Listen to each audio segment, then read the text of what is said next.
부대에서 부대 내 화투 치는 것을 금지했는데 그만 3명의 병사가 화투를 치다 걸려서 헌병대에 끌려가서 조사를 받았습니다. 한 병사한테 왜 부대에서 화투를 쳤느냐고 야단치니까 이 병사가 하는 말이 나는 성모 마리아 이름으로 맹세하지만 화투 친 적이 없습니다. 또 옆에 있는 병사한테 너는 왜 화투 쳤느냐고 물으니까 나는 부처님 이름 맹세하지만 화투 친 적이 없습니다.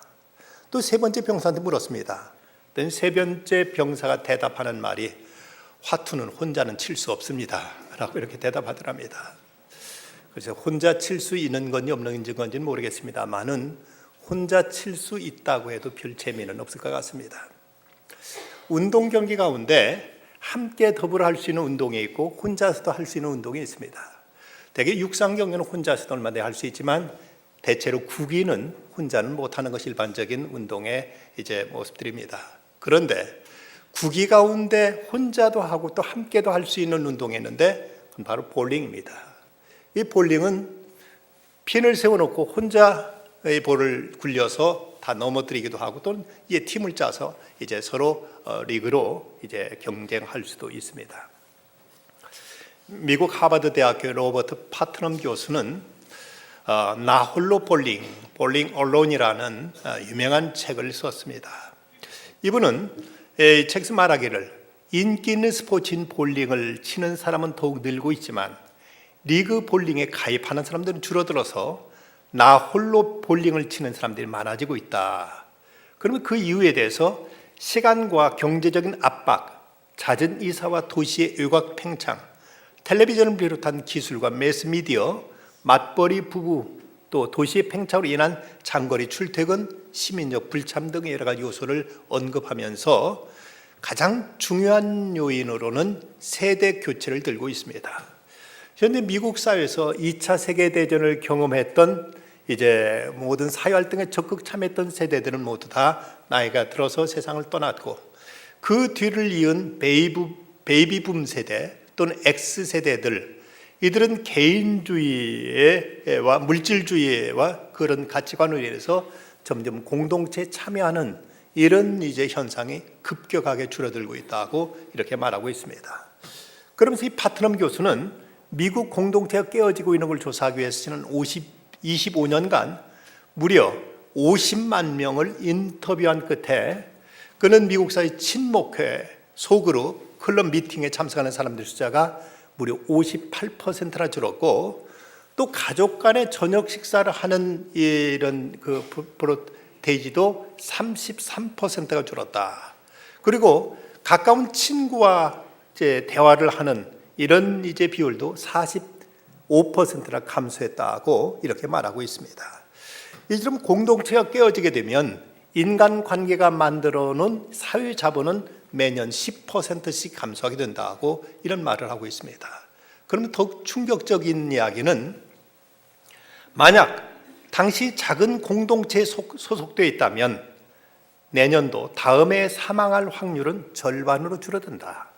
현재 공동체에 속하지 않은 사람은 앞으로 1년 후에 사망할 확률이 공동체에 속한 사람들보다 갑절이나 더 높다고 이렇게 말했습니다.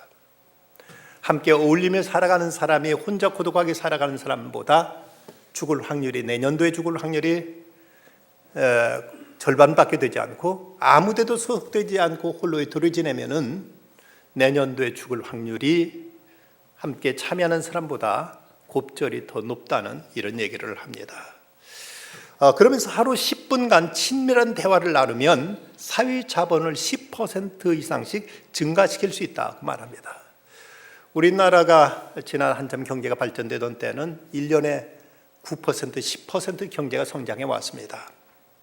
그런데 이렇게 경제를 성장시켜 놨지만 우리나라도 점점 이런 어떤 공동체 정신이 결여되면서 많은 사람들이 함께 모여서 함께 협력하고 함께 어떤 일을 도모하는 이런 일을 점점 기피하게 되면은 그래서 우리나라도 이 사회 간접 자본이 무너지게 되면은 애써서 일으켜놓은 경제적인 발전도 다 무의로 지나버리고 만다고 이렇게 말하고 있습니다.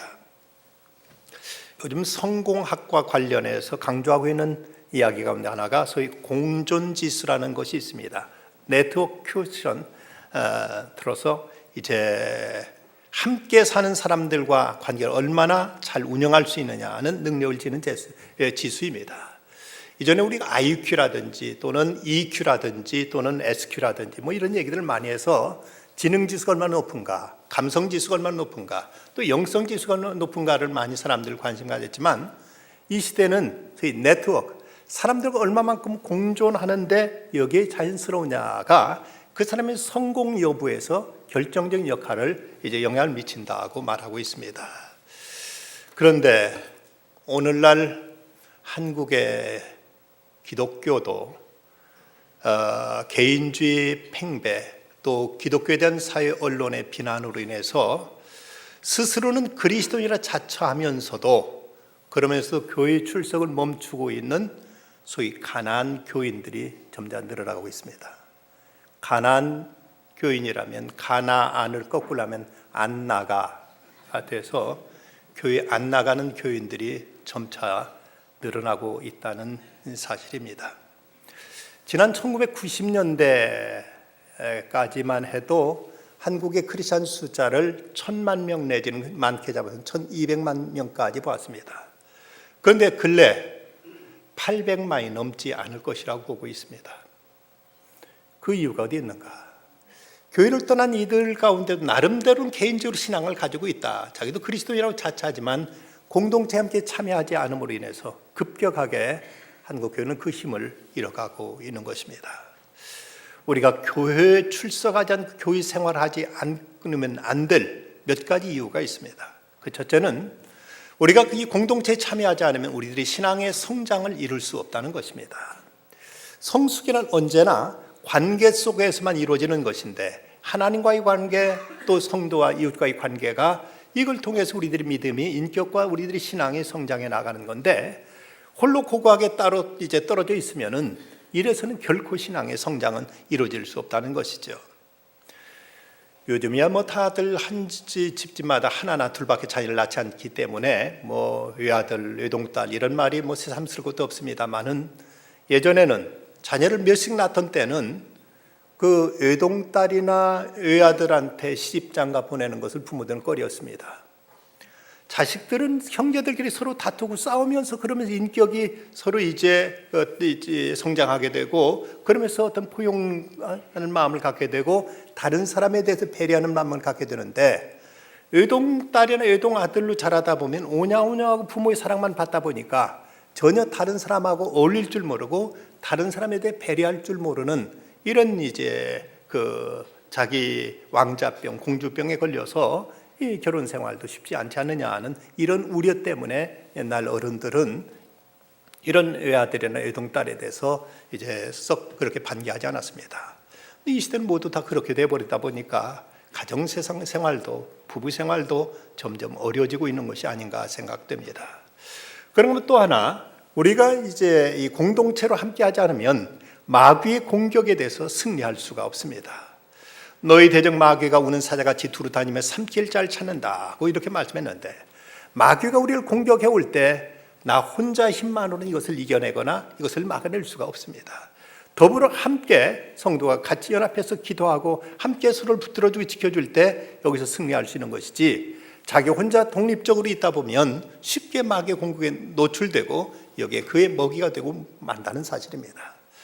여러분 동물의 왕국 같은 이런 그 프로그램 보면은 거기 사자가 얼룩말이라든지 누 같은 이런 동물을 이제 사냥할 때 그중에 제일 약한 놈, 새끼라든지 병약한 놈을 골라서 그걸 먹이로 삼기보다는 늘 가운데 중심 무리에서 따로 떨어져 있는 외톨이로 있는 놈, 혼자 어슬렁거리고 있는 놈을 이걸 먹이로 삼아가지고 집중적으로 거기에 끝까지 추격해가지고 그걸 먹이로 삼는 것을 볼 수가 있습니다. 마귀도 마찬가지입니다. 성도들을 공격하고 성도들을 시험에 빠뜨릴 때 꼭 공동체 이탈해가지고 홀로 자기 혼자 믿음 생활하겠다는 사람들, 이런 사람들이 마귀의 표적이 된다는 사실을 우리 잊지 말아야 됩니다. 그런가 하면 혼자서는 하나님의 일을 효과적으로 추진할 수가 없습니다. 어떤 사람은 나 혼자 내 나름대로 열심히 하면 되지 않느냐고 얘기합니다만은 헐버트 케인이라는 선교학자는 말하기를 혼자서 선교한다고 생각하는 것, 이건 하나님 앞에 범죄다고 이렇게 말했습니다. 사도행전의 모든 기록을 보면 사도 바울도 그랬고 베드로도 그랬고 이제 바나바도 그랬고 더불어 함께 사역했지 결코 혼자서 사역한 것이 아니었습니다. 모두가 다 팀을 이루어서 그 팀을 통해서 복음이 세계 땅끝까지 퍼져나간 것이지 결코 어떤 누구도 혼자서 하나님을 감당했던 사람을 우리는 성경에서 찾아볼 수가 없는 것입니다. 존 팀벌리는 말하기를 내 꿈을 가장 빠르고 효과적으로 이룰 수 있는 길은 내게 도움을 줄 수 있는 사람과 연결 기반을 마련한 것이라고 이렇게 말합니다. 또 하비 맥케이는 말하기를 그의 책 목마르기 전에 우물을 파라는 책에서 지금까지 성공한 모든 사람들이 공유하고 있는 특징을 딱 한 가지만 지적한다면 바로 인간관계를 만들고 그것을 풍성하게 하는 능력이다. 기본을 모르고 성공을 바라지 말라. 성공은 언제나 인맥에서부터 시작된다고 말했습니다.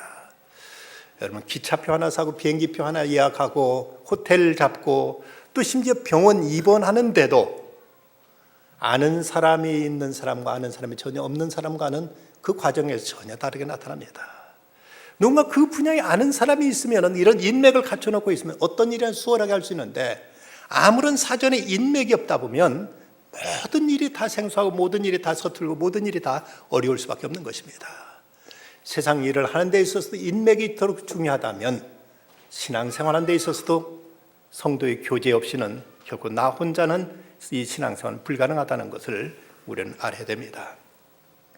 오늘 본문 5절 말씀, 너희가 첫날부터 이제까지 복음을 위한 일에 참여하고 있기 때문이라. 이 말씀 이전 성경에 보면 복음에서 너희가 교제함을 인함이라고 이렇게 교제라고 이제 번역하고 있습니다. 이 교제라는 말은 헬라어로는 코이노니아, 영어로 펠로십, 그리고 우리말로는 친교, 협력, 나눔 등으로 나타나 있는데 단지 그냥 같이 어울린다는 뜻만이 아니라 함께 나누는 것, 모든 것을 같이 공유한다는 것을 이제 이런 의미를 더 크게 담고 있습니다. 그러면 우리가 그리스도인 교제할 때 교제의 대상과 교제의 목적은 뭔가? 먼저 우리들에게 첫 번째 교제의 대상은 물론 하나님이십니다. 본문 2절 말씀 보면 하나님 우리 아버지와 주 예수 그리스도로부터 은혜와 평강이 내게 있을지어다 그 말씀하십니다. 은혜란 예수 그리스도를 말미암아 하나님께로부터 죄사함 받고 하나님의 자녀로 여김 받은 것, 무자격한 자에게 베푸신 하나님의 호의를 은혜라고 말한다면 평강은 그 은혜의 결과로 인해서 하나님과의 화평 그리고 성도들과의 화해, 모든 것의 온전한 상태를 이룬 것을 평강이라고 말하고 있습니다. 그래서 구약 성경의 가장 대표적인 축복은 평강이라면 신약의 대표적인 축복은 은혜로 나타나 있습니다. 바로 하나님과의 은혜와의 평강을 누리기 위해서 하나님과 교제가 필수적인데 그럼 하나님과 교제의 방편은 뭔가? 바로 디모데전서 4장 5절 말씀 보면 말씀과 기도로 거룩해짐이라고 말씀하고 있습니다. 우리가 하나님의 말씀을 듣고 그리고 우리 내 목소리 하나님께 아뢰고 기도함으로 우리 하나님과 아름다운 교제가 이제 지속되어질 수 있습니다. 유명한 카톨릭 사제인 레오날드 두비 신부가 오늘 기자로부터 이런 질문을 받았습니다. 신부님도 죽음을 두려워하십니까? 그가 이런 재미있는 대답을 했습니다. I don't fear death, but I fear dying. 나는 죽음을 두려워하지는 않습니다. 그렇지만 죽어가는 것, 죽는 것은 두렵습니다. 라고 말했습니다. 우리가 죽는다는 그 자체, 거기에 대해서 지금 특별히 믿는 사람으로서 내가 죽으면 하나님 품에 안긴다는 그 사실로 인해서 죽음 자체가 그렇게 두려울 건 없습니다. 그런데 죽어가는 과정은 힘들 수 있죠. 그 질병으로 인한 육체적인 고통과 또 이별, 또 이런저런 이제 모든 것으로부터 이제 분리, 이런 것이 우리에게 두려움으로 닿을 수가 있는 것입니다. 그러길래 우리는 죽음 앞에서 제발 오래 아프지 않고 죽을 수 있기를, 주변 사람들에게 추한 꼴 보이지 않기를, 최소한 인간의 존엄을 지키면서 눈 감을 수 있기를, 이를 위해서 우리가 기도하는 것이 우리 그리스도인도 죽음을 앞에 두고 이런 기도를 하게 됩니다. 그런데 우리가 평상시에 하나님과 깊은 교제 안에 살아가게 되면 비록 이 죽음까지도 우리는 두려움 없이 평안히 맞이할 수 있을 것입니다. 내가 사망의 음침한 골짜기를 탈지라도 해를 두려워하지 않을 것은 주께서 나와 함께 하심이라. 주님께서 함께 하시기에 죽음의 강도 우리는 평안히 넘을 수 있게 될 것입니다. 어느 한 소녀가 자기 할머니의 마지막 시간들과 죽음을 이렇게 아름답게 설명했습니다. 장례식이 끝난 후 그 소녀가 어머니한테 이렇게 말합니다. 엄마는 항상 제게 할머니가 하나님과 함께 걷고 하나님과 말씀하셨다고 이야기하셨잖아요. 무슨 일이 일어났는가 하면 말이에요. 오늘 하나님과 할머니가 아주 오래 산책을 나갔어요. 계속해서 걸으며 이야기를 나눴는데 하나님이 할머니에게 이렇게 말씀하셨어요. 집에서 아주 멀리 떨어진 곳까지 왔는데 피곤해 보이는구나. 그냥 나와 함께 내 집으로 가서 거기서 지내렴. 그래서 할머니가 하나님을 따라 하나님의 집으로 가신 거예요. 우리가 어느 날 하나님과 데이트하다가 하나님과 함께 아베크를 하다가 하나님께 우리가 멀리 왔지, 이제 내가 내 집에서 나와 이제 함께 지내지 않으련. 이래서 우리가 하나님 집에 가는 것을 죽음이라고 받아들일 수 있다면 이 죽음까지도 우리는 두려움 없이 평안한 가운데 맞이할 수 있을 것입니다. 이건 바로 하나님과 늘 교제 속에 살아가는 사람들에게 주신 하나님의 은사라고 말할 수 있을 것입니다. 다음으로 성도의 교제입니다. 본문 3절부터 5절 말씀, 내가 너희를 생각할 때마다 나의 하나님께 감사하며 간구할 때마다 너희 무리를 위하여 기쁨으로 항상 간구함은 너희가 첫날부터 이제까지 복음을 위한 일에 참여하고 있기 때문이라. 사도 바울은 늘 이제 성도들과 아름다운 교제를 가지고 있었습니다. 또 성도들은 성도들 간에 친밀한 교제를 나누고 있었습니다. 우리가 신앙생활하는 데 있어서 이런 교제는 절대적으로 필요한 것입니다. 볼 뚜르니에라는 유명한 심리학자의 정신과 의사는 말하기를 사람이 혼자서 할 수 없는 것이 두 가지가 있다. 그 하나는 결혼이고 하나는 그리스도인 되는 것이라고 말했습니다. 여러분, 나 혼자 잘 믿으면 되지, 과연 그게 가능하리라고 생각하십니까? 나 혼자 열심히 낸다고 내 믿음이 과연 이것이 온전한 믿음이 되리라고 생각하십니까? 천만의 말씀입니다. 결코 혼자서는 믿음을 제대로 지킬 수도 믿음을 키워갈 수도 없는 것입니다. 그럼 성도의 교제는 어떻게 이루어질 수 있는가? 먼저는 이웃에 대한 서로에 대한 관심입니다. 서로 돌아보아 사랑과 선행을 격려하라고 말씀하고 있습니다. 그저 내 앞길만 챙기기에 바쁜 우리들에게 아니다, 서로를 옆에 있는 형제를 돌아봐라, 그를 쳐다봐라, 그에게 관심을 가져라, 그와 대화를 나누라, 서로 주변 사람들에게 위로와 격려를 나누며 살 것을 말씀하고 있는 것입니다. 지금 우리나라에도 벌써 이슬람 교도들이 무려 100만이 넘어섰다는 충격적인 보도가 전해지고 있습니다. 미국 사회에서도 이미 미국의 기독교 다음에 이슬람교가 무슬림들이 유대교, 두 번째 종교인 유대교를 넘어섰다고 이렇게 말합니다. 그 이유에 대해서 찰스 콜스는 가벼운 세상 속의 진리라는 책에서 이렇게 그 이유를 밝히고 있습니다. 남성의 지도력, 강한 가족 유대, 마약과 알코올의 거부 등과 더불어 이슬람은 젊은 흑인 남자들에게 이전에는 결코 경험해보지 못한 어떤 사회적인 역할과 자존감을 부여한 것이 사람들이 이슬람에게 끌리고 있는 이유다. 이슬람 그들 나름대로 그들끼리는 아주 대단한 결속력에 있어서 소위 자기들 패밀리라고 말할 수 있는 그 이제 같은 그 무슬림들에 대해서는 철저한 보호와 그들끼리 어떤 강한 결속력이 있어서 이런 것에는 매력을 품고 아프리카 계통의 그 흑인 미국 사람들 중에서는 15명에 1명꼴로 지금 무슬림이 되어 있다고 이렇게 전하고 있습니다. 그렇다면 반대로 오늘날 기독교가 약화된 가장 큰 이유가 뭘까? 어쩌면 우리 간의 결속력의 약화가 아닌가. 그저 나 혼자 개인주의로 혼자 교회 나오면 되지, 교회 나와서 굳이 사람들 사귀고 교제하고 할 필요가 뭐 있느냐 하는 이런 생각들로 인해서 점점 우리의 기독교의 영향력과 힘은 약해지고 있는 것이 아닌가 하는 이런 우려를 낳고 있습니다. 그러면 어떻게 해야 될 것인가? 서로 자주 만나야 됩니다.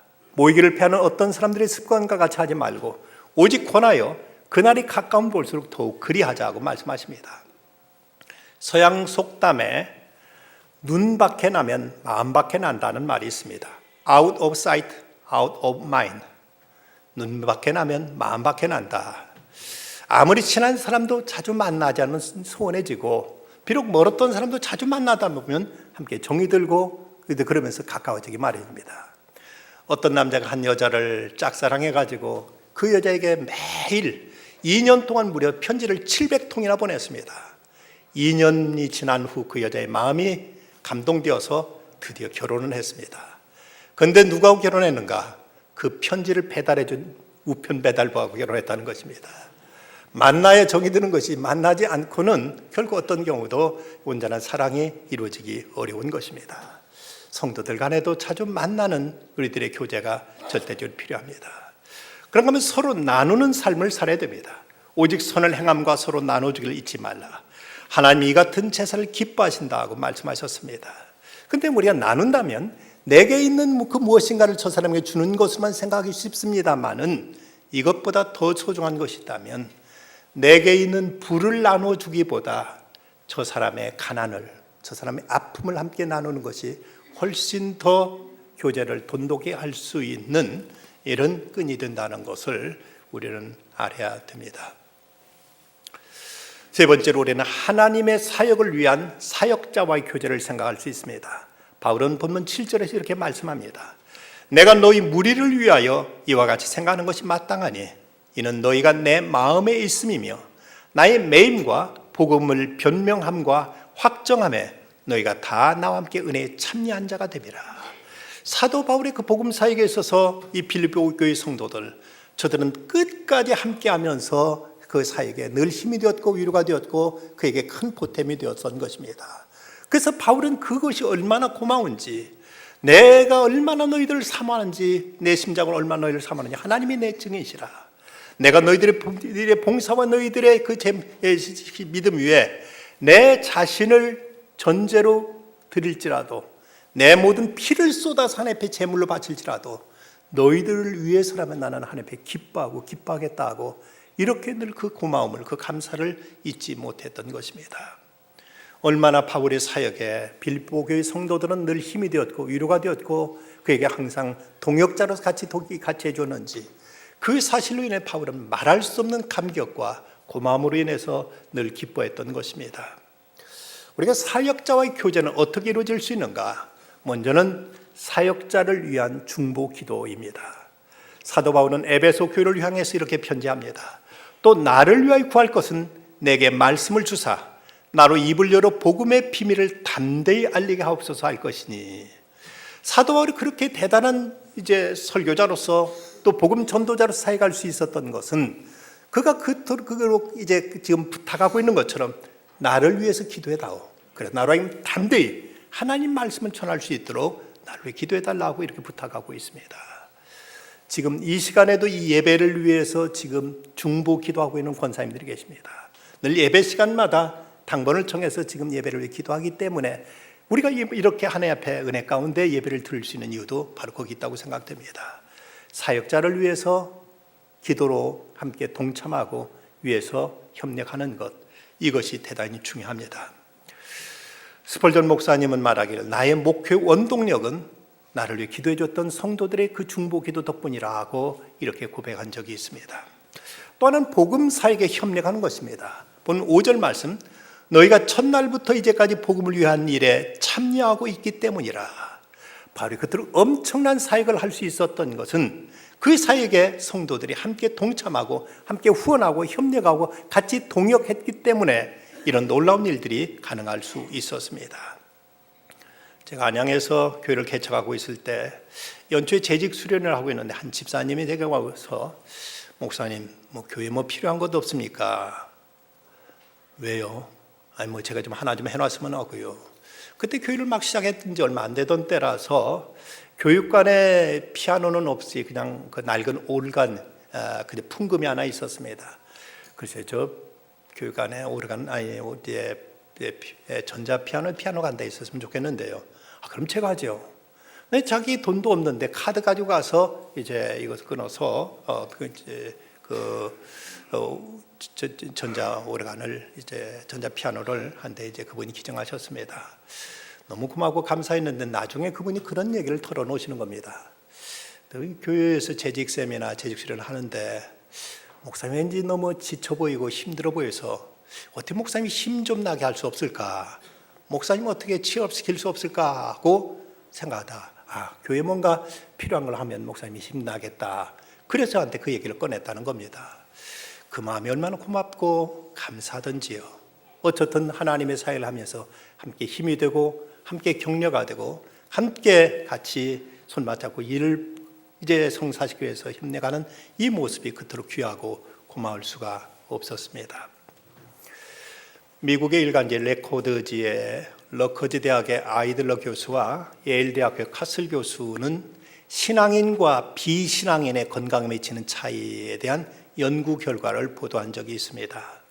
그는 12년간 방대하게 조사해서 노인학 학회지에도 발표했는데 그 논문에 의하면은 예배에 정규적으로 출석하고 있는 성도의 교제 속에 사는 사람과 전혀 교회에 나가지 않거나 불규칙하게 들락날락하는 사람 사이의 건강은 현저하게 차이가 난다고 말하면서 교회 생활을 착실히 하는 사람들은 우울증이 적고 비관적인 생각이 적고 행복감, 만족감을 더 느끼며 살고 있다. 특히 연구자들이 놀랐던 것은 특히 노인에게 있어서 교회 생활이 친구와의 교제, 여가 활동, 운동에 주는 정신적 도움보다도 훨씬 큰 힘을 주고 있더라는 것을 이 연구조사 결과 밝혀냈습니다. 목숨이 아깝거든 교회 열심히 나오십시오. 우리가 함께 서로 교제할 수 있는 지체가 있다는 것, 이것이 얼마나 우리들의 정신건강과 신체 건강에도 크게 영향을 미치고 있는 이미 연구 결과를 통해서 나타난 이제 결론들입니다. 얼마 전에 우리 교회에서 교회 열심히 나와 봉사하시던 분이 저 시골 멀리 이사를 가셔서 그 구역원들과 같이 이제 신방을 다녀왔던 적이 있습니다. 그분이 거기 가서 우리 교우들을 그리워하면서 그렇게 울면서 이제 힘들어하는 모습을 보고 믿지 않던 남편이 교회 나가줄게 해서 교회도 나오고 그러더니 그래도 이제 많이 허전해하고 힘들어하는 것 같으니까 그러니까 한 달에 한 번씩 동문교회 나가도록 하자 해서 매월 월말마다 우리 교회에 같이 와서 예배를 드리기로 남편이 제 앞에서 약속하는 소리를 들었습니다. 네, 다녀오는데 어느 권사님이 그런 말씀하시는 것이었습니다. 아들한테 저기 시골 농촌 같은 데 가서 조용한 데 가서 좀 편하게 지냈으면 좋겠다. 거기 살았으면 좋겠다고 얘기를 하셨는데 아들이 그렇게 반문하더랍니다. 어머니, 동문교회 떠나서 사실 수 있겠어요? 그랬더니 네 말이 맞다 하고 우리가 성도들이 함께 이렇게 어울리며 같이 교제하며 살 수 있다는 것이 생각해 보면 얼마나 감사하고 얼마나 복되고 얼마나 우리에게 큰 위로와 또 기쁨을 주고 있는지요. 미국에 어느 한인교회 여집사 여성도가 그만 이혼을 결심하고 도장 찍기 전에 허탄한 심정을 달래려고 마지막으로 새벽 기도에 나갔습니다. 다른 그냥 정규 기도의 시간에 나가면 사람들 얼굴 부딪힐까 봐 새벽 기도 다 끝난 다음에 뒤늦게 나가서 뒷자리에 앉아서 기도를 하려는데 앞에서 누가 도란도란 기도를 하는데 가만히 자기 귀에 들려오는 대로 들어보니까 자기를 위해서 기도하고 있더랍니다. 보니까 자기 구역의 구역장이 기도하는데 하나님, 제가 벌써 여러 날 금식하고 이 부부를 위해 기도해 오지 않았습니까? 정말 이 부부를 이혼하도록 내버려 두시겠습니까? 그 기도 소리가 자기 들리는 순간 자기 가슴을 찔러왔습니다. 내가 누군데 저 사람이 나를 위해서 금식하면서까지 기도하고 있는가? 그런데 나는 이렇게 이혼을 쉽게 생각하고 쉽게 지금 도장 찍겠다고 이러고 있는가 하는 생각이 미쳤을 때 큰 충격과 함께 그는 자기의 잘못을 회개하게 되었습니다.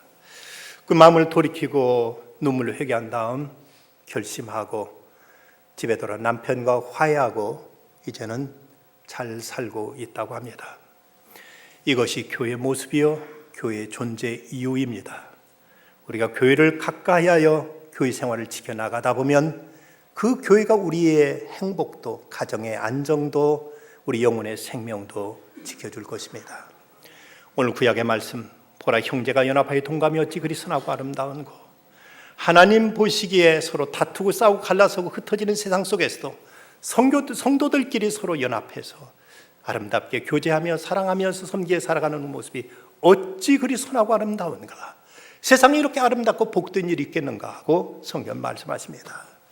우리가 세상을 살아가며 경험하는 아픔과 상처에도 불구하고 기도와 위로를 함께 나누면서 서로 성도들 간에 손 붙잡아주고 일으켜 세워줄 때 내가 다시 일어선 것은 믿음의 지체들과 이런 성도들이 있었던 교회, 그리고 그 교회의 머리 되신 내 사랑하는 주님이 계셨기 때문이라는 이런 간증을 우리는 할 수 있어야 됩니다. 이것이 우리에게 교회가 필요한 이유입니다.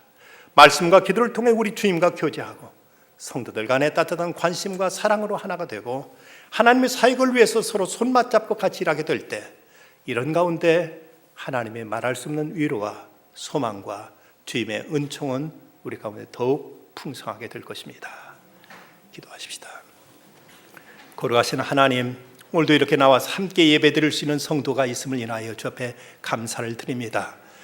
형제를 소중히 여기고 서로 위로와 격려를 나누는 중에 저 천국에 가기까지 이 험한 세파 속에서 끝까지 승리하는 저희들의 믿음의 생활이 되게 하여 주시옵소서. 예수님의 이름으로 기도드리옵나이다. 아멘.